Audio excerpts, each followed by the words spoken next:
चलो निकाला किसी ने आंसर? किसी ने आंसर निकाला इसका?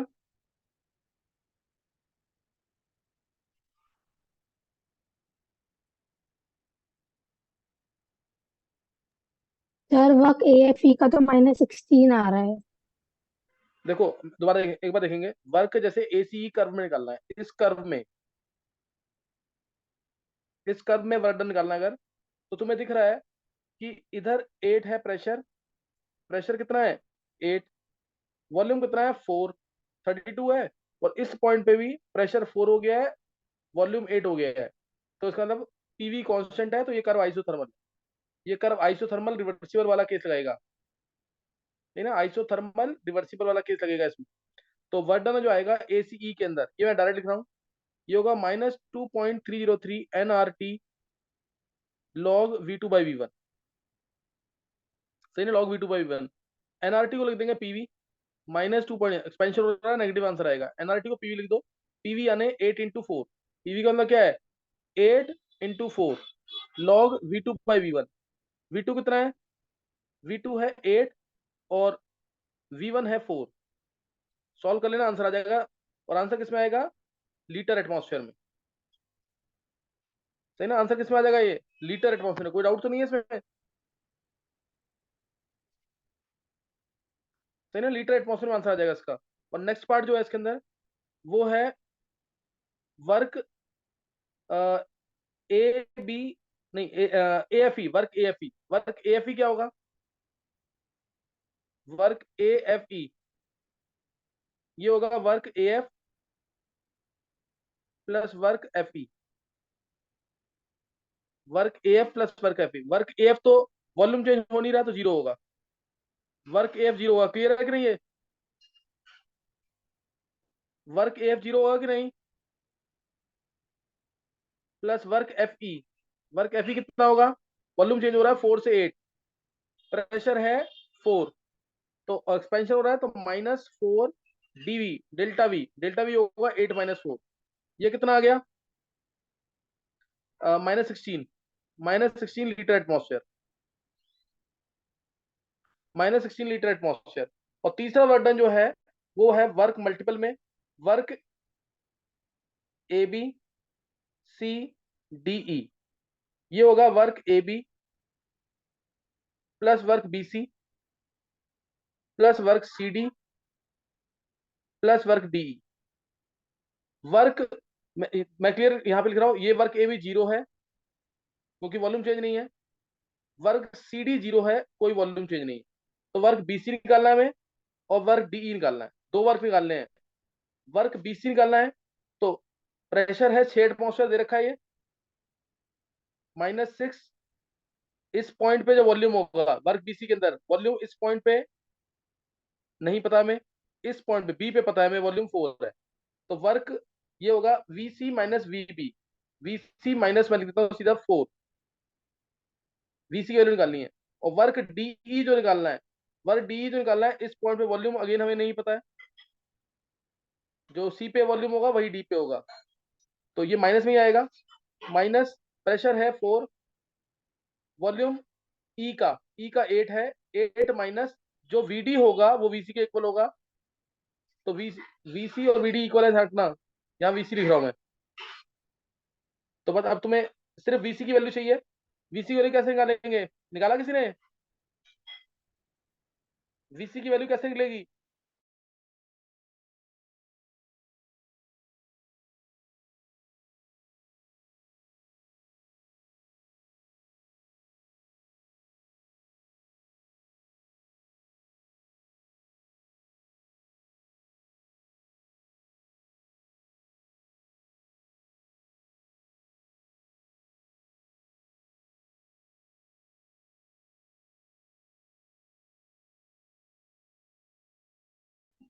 अगर तीनों वैल्यूज निकाली क्या?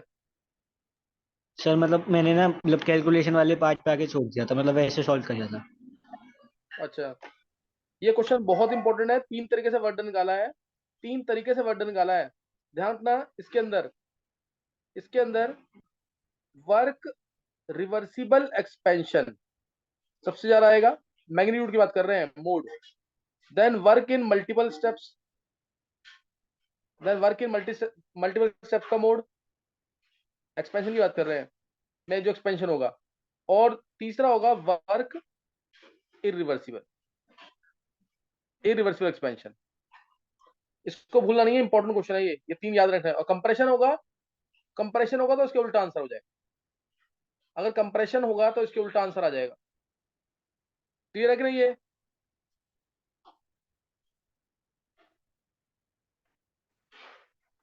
चलो ये तुम्हें समझ आ गया होगा। नेक्स्ट जो है क्वेश्चन, इसका मैं बाद में बहुत यूज करूंगा। रिवर्सिबल एक्सपेंशन ज्यादा होता है इरिवर्सिबल एक्सपेंशन से, कंप्रेशन है तो उल्टा होगा। क्वेश्चन लिखना है 0.06 मोल, बहुत कॉमन क्वेश्चन है जो दे रखे हैं बुक्स के अंदर। 0.06 mole of KNO3, KNO3 is added to 100 centimeter cube of water, is added to 100 ml water, clear, at 298 Kelvin, at 298 Kelvin. Enthalpy of KNO3 aqua solution,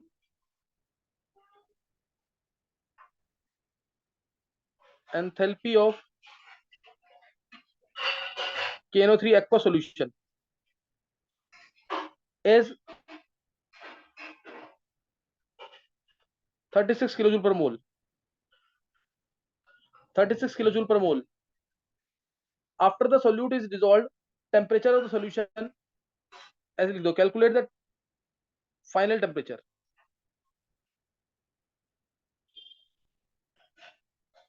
after solute is dissolved.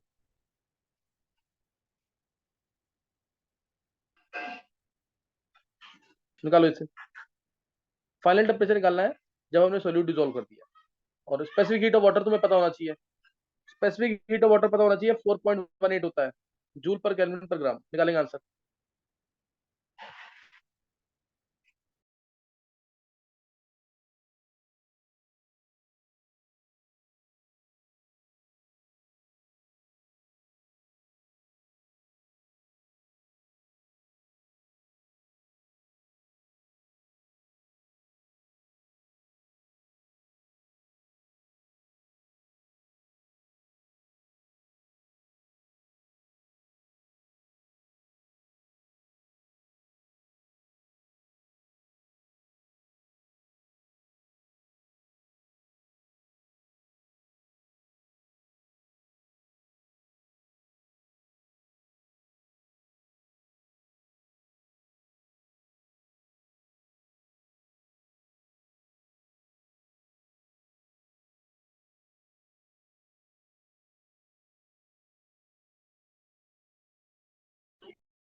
हाँ Chitraksha. 294 kelvin. कितना 290? 4। 294, एक minute देखते हैं। देखो इधर 0.06 मोल KNO3 इसको add किया है 100 ml वाटर के साथ, इसमें ऐड किया है 298 कैलोरी पे। Enthalpy of aqueous KNO3 solution ये है 36 किलो जूल पर मोल, ये दे रखा है। एक्वस KNO3 की एंथैल्पी इतनी है। Calculate final temperature after solute is dissolve, final temperature after solute is dissolve. तो तुम्हें पता है Q इज टू होता है MC डेल्टा टी, M मत लेना इसमें, NC delta T. NC delta T से निकाल लेंगे इसे, या इसमें डाला है 100 ml पानी के अंदर डाला है ना, तो Q की वैल्यू निकाल लेते हैं पहले एक बार। पहले Q की वैल्यू निकाल लेते हैं। Q की वैल्यू क्या होगी 0.06। देखो ये 36 किलो जूल पर मोल है, 1 मोल KNO3 डालेंगे तो हीट कितनी रिलीज हो रही है 36 किलो जूल पर मोल, 1 मोल में KNO3 के लिए। और ये एंडोथर्मिक सॉल्ट होती है, तो 0.06 मोल के लिए 36 × 0.08, ये किलो जूल में आ गया। तो अब लगाओ Q। अब पानी में, पानी का टेम्परेचर कितना बढ़ जाएगा, इससे टेम्परेचर बढ़ेगा, कम नहीं होगा इसमें हीट देने से। Q is to MC delta T लगेगा। Q कितना है 0.06, 0.06 है ना ये, 0.06, 36 × 0.06 किलो जूल था, किलो जूल था तो इंटू 10⁻³ कर देंगे। M mass of water, water का टेम्परेचर देखना है कितना बढ़ेगा 298 से। M है 100, 100 ग्राम है। C वाटर का 4.18 होता है joule per kelvin per gram. Delta T, T2 minus T1, T2 final temperature निकालना है, माइनस T1 है 298। चित्राक्ष में बढ़ेगा टेम्परेचर।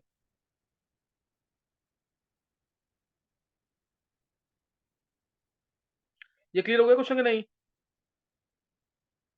ये 100 ml पानी था, 100 ml पानी है, इसके अंदर हमने डाल दिया क्या 0.06 मोल KNO3, 0.06 मोल KNO3 डाला है। तो इससे टेम्परेचर कितना, इसको डालने से कितना टेम्परेचर राइज करेगा?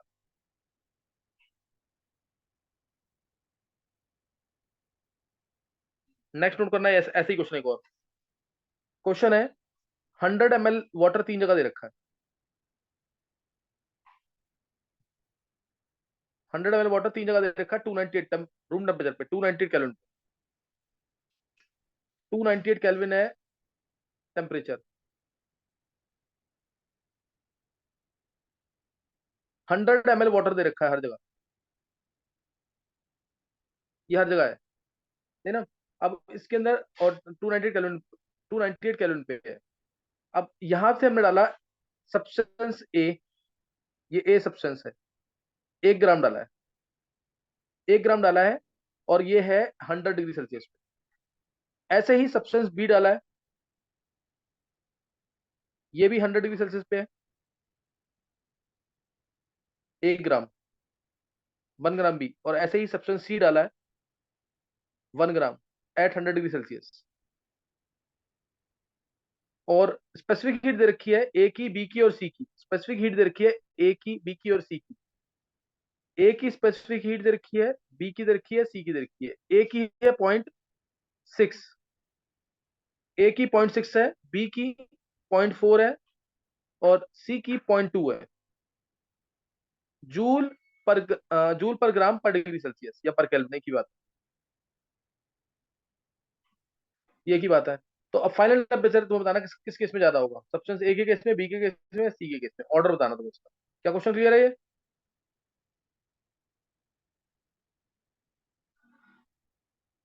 ये क्वेश्चन क्लियर है कि नहीं? Yes sir. चलो अच्छा निकालो।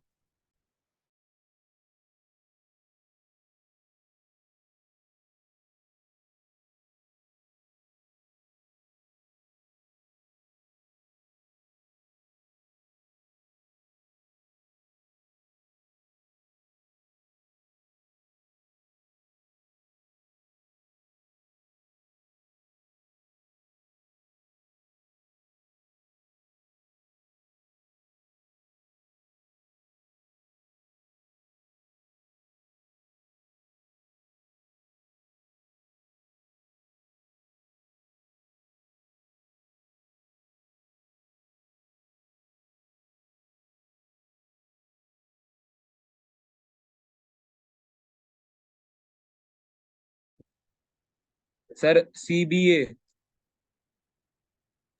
सबसे ज्यादा टेम्परेचर कहाँ राइज करेगा? मतलब सर जब रिएक्शन हो जाएगी तो C में रहे होगा और फिर B फिर A। चलो आंसर मुझे तो निकाला ना, मुझे तो आंसर निकाल लिया, सी फिर बी फिर ए, बाकी बताएंगे।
हाँ निकाला किसी ने आंसर?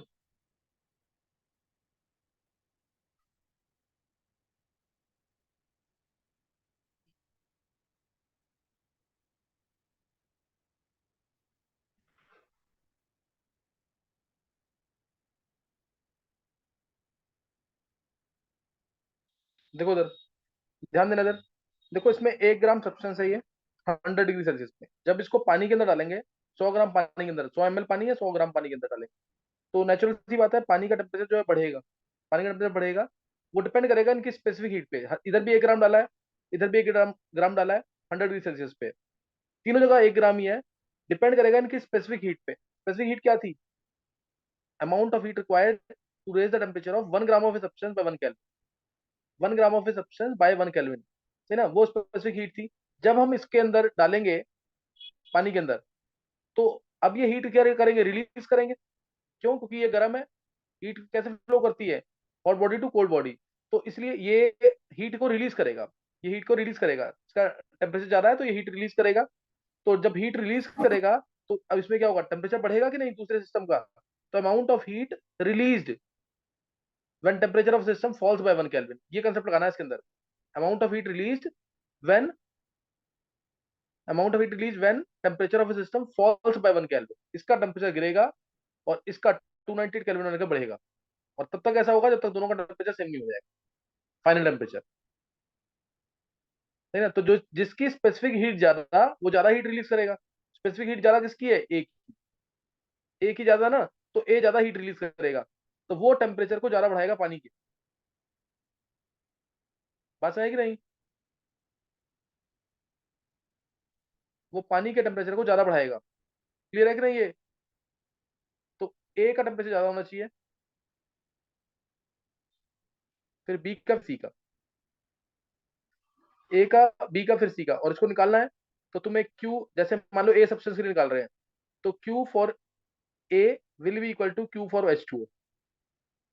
क्यू ए के लिए कितना है, ए के लिए कितना होगा, 1 ग्राम सब्सटेंस है, 1 ग्राम सब्सटेंस है, स्पेसिफिक हीट 0.6 है, delta T M C delta T, delta T कितना है, T2 माइनस C1, T2 कितना है फाइनल टेम्परेचर, T1 कितना है 373, 100 डिग्री सेल्सियस था। और इधर इधर कितना होगा QH2O के लिए, QH2O के लिए मास है इसका 100 ग्राम पानी का, 100 ml 100 ग्राम एक ही बात है। सी है इसका 4.18, डेल्टा टी होगा T2 इसका फाइनल टेम्परेचर जो कॉमन हो गया दोनों के लिए, माइनस T1 कितना होगा 298 केल्विन, 298 केल्विन है ना, 298 केल्विन। और ऐसे ही तुम लगाओगे सब्सटेंस बी के लिए, वो भी क्या आएगा 1 × 0.4 × T2 माइनस 373। और यहाँ पे तो चीजें कांस्टेंट रहेंगी, और नीचे लगाएंगे 1 × 0.2 × T2 माइनस 373, और यहाँ पे कांस्टेंट रहेगा। क्या क्लियर हो गया क्वेश्चन कि नहीं। फाइनल टेम्परेचर निकालना है इसमें। सर हाँ अगर सर मतलब जो ये लेफ्ट हैंड साइड में आपने लिखा है ये वैल्यू नेगेटिव आएगी। अच्छा और तो नेगेटिव आ अगर रही हम है। इसमें 298 ऐड करें सर, हाँ मतलब T2 तो 373 से कम ही होगा ना। तो हाँ, जब हम इसमें 298 ऐड करेंगे तो मतलब ये वैल्यू 298 में सब्ट्रैक्ट होगी, तो ए में सबसे ज्यादा सब्ट्रैक्ट होगी, तो टेम्परेचर सी का सबसे ज्यादा आएगा ना। ये हीट रिलीज कर रहा है, नेगेटिव लगाना है इसको, समझा कि नहीं। हाँ फिर ठीक है। इसको एक बार ट्राई कर लेना, क्वेश्चन को सोचना भी आना चाहिए कि किस तरह से करना है क्वेश्चन। इसमें नेगेटिव पॉइंट्स का बहुत रहेगी दिक्कत है। चलो अभी नेक्स्ट जो है, छोटे छोटे क्वेश्चन थे जो फर्स्ट ऑफ थर्मोडायनामिक्स से रिलेटेड थे, मैं ऑरली पूछ रहा हूँ, जल्दी आंसर कर देंगे उसका। जैसे पहला क्वेश्चन है कि अगर हमने सिस्टम को 20 किलो जूल हीट दी, सिस्टम को 20 किलो जूल हीट दी, 20 kilo joule of heat is given to system, and it does and it does 15 kilojoule of work. If its initial internal energy initial internal energy initial E लिख रहा हूं मैं, is equal to 100 kilojoule, find its final internal energy। क्या answer आएगा,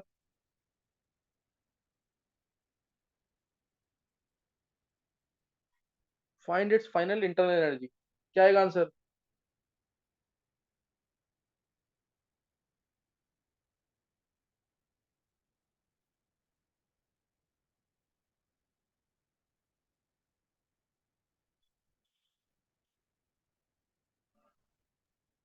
one hundred five.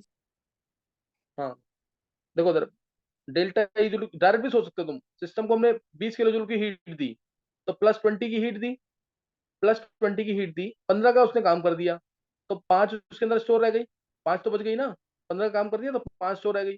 पहले कितनी थी energy 100, 100 में 5 ऐड कर दो 105 आंसर आ गया। 100 में 5 ऐड कर दो 105 आंसर। नहीं तो फॉर्मूला लगाना है तो delta E to Q plus W लगाएंगे। क्यू जो हमने हीट दी है तो प्लस ट्वेंटी किलो जूल, और 15 किलो जूल का काम हुआ है। वर्क डन कितना होगा -15, वर्क डन होगा -15। तो delta E zero Q plus W लगाएंगे, delta E zero Q plus W, Q कितना है 20, डब्ल्यू कितना है -15, तो डेल्टा ई आ गया 5, डेल्टा ई 5 आ गया। डेल्टा ई होता है E two minus E one, E one है 100 तो ई टू आ जाएगा 105। क्या क्लियर है?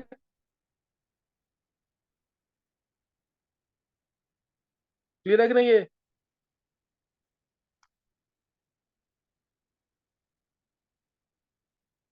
एक क्वेश्चन और, suppose Yes, no sir. Heat is given to the system. हाँ, no heat is given to the system, no heat is given to system but work is done by the system, but work is done by the system.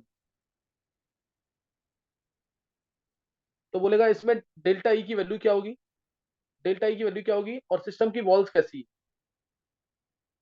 Delta E की value क्या होगी और system की walls कैसी है?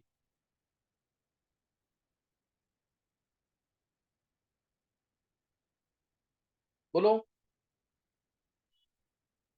5 और sir walls are वो adiabatic. हाँ, वॉल्स होंगी delta adiabatic. E zero no होगा। Heat is given to, delta E होगा क्यू प्लस डब्ल्यू,